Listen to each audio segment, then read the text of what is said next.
In previous video, I have shown you how to create a serverless applications and deploying to IBM Cloud Functions. This video we are going to familiar with other trigger methods. In previous example, I have configured the API gateway, which is a custom trigger method available with IBM Cloud Functions. To create a triggers, we are going to open IBM Cloud Function, IBM Cloud Dashboard, then open the triggers and click on the create button. We can able to create actions, triggers and sequences from Cloud Dashboard. Also, we can create a cloud functions from the templates or packages, existing packages and all. Now let's create a trigger. These are the triggers available with IBM Cloud Functions. Cloud Object Storage will trigger the functions when there is an object got created or updated in cloud storage. Cloud End will fire the trigger when there is a document change in the Cloud End DB. Customer trigger we have seen in our earlier example that configuring the REST API with actions. Event streams are the triggers from managed event queue from IBM Cloud, like a Cloud Functions Kafka queue. GitHub triggers will fire when there is a changes in the pull request or commits. Mobile push notification we can use it with the action trigger. And periodic is a scheduler or cron jobs. We can set it with the action triggering. This video we are going to see how to configure periodic scheduler for actions. Now let's create a periodic one. Periodic scheduler we can configure like setting the weekdays, hours and minutes. So weekdays have the every day or Monday to Friday or Saturday or Sunday only, or we can give our own input, custom input.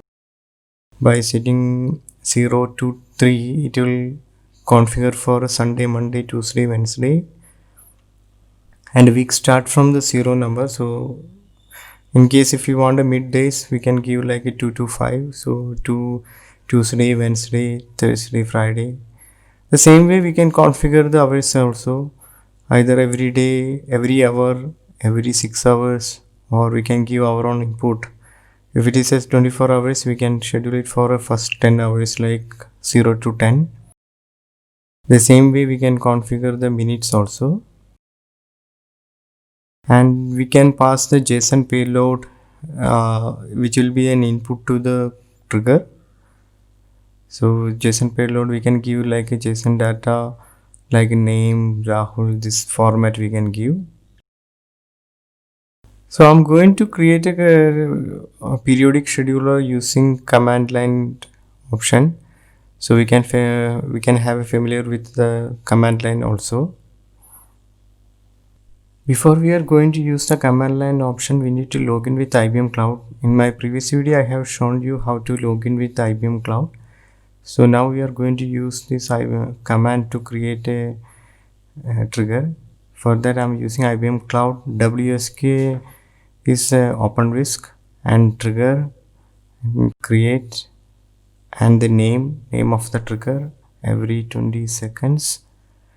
Then feed we need to set it for alarm /whisk dot system /alarms /alarm, and we need to pass the parameter cron, so which will be the time setting. We can set it for every second to execute. So I'm going to set it for every second to execute, or if you based on our needs we can change it. I'm changing another payload. I'm just passing the payload, trigger payload, as a JSON format. Name, this is optional, we don't need to pass it. If we want to pass any parameter, then only we need to pass this one. and setting the escaping character, and fine. So we can create a trigger now.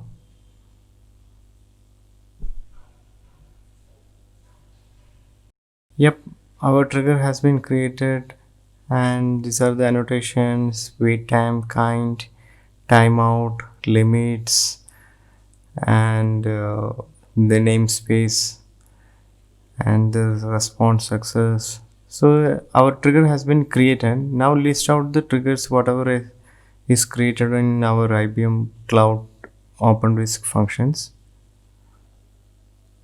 For that, IBM Cloud WSK trigger list. So yeah, now our trigger has been created every 20 seconds. Now let's see what is the rules is associated with this trigger. So as of now there is no rule has been created because we created a trigger which is not attached with any actions.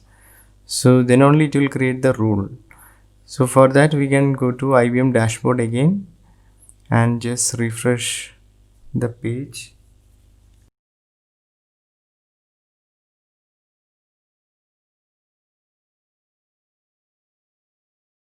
And now our trigger has been created, but there is no actions is created, it's 0. So we need to attach the action with this trigger. So for that, open and go to connected actions, press add, and we can create a action from here, or else we can select the existing one. So I'm going to select the existing one, and so now our action has been attached with the trigger. It's enabled. Now let's go to rules again, check. Yeah, now there's a rules has been created. So for this name is like this is the action name and the trigger name and in active state. Now let's see whether how it is triggered. So let's go to monitoring session, monitor.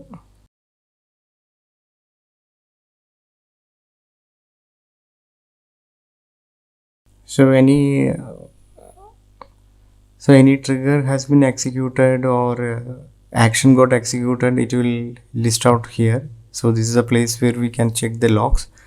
So yeah, our trigger has been executed every 20 seconds at 7:03, and if you click on here we'll get the logs for that trigger. So status code, success, activation ID, and the rule name and the action name. So the status is success. So the trigger has been successed. Now this is the log for the action. So if you open this, we can see the annotations and the value and the status and the response payload and timestamp. Now you have seen how to create a trigger, periodic trigger and custom trigger like API gateway. So we have seen how to create how to check the logs, action logs and trigger logs and all.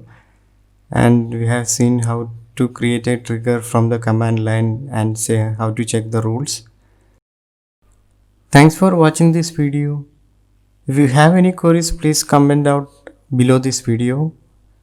And thanks again. We'll see you on next video.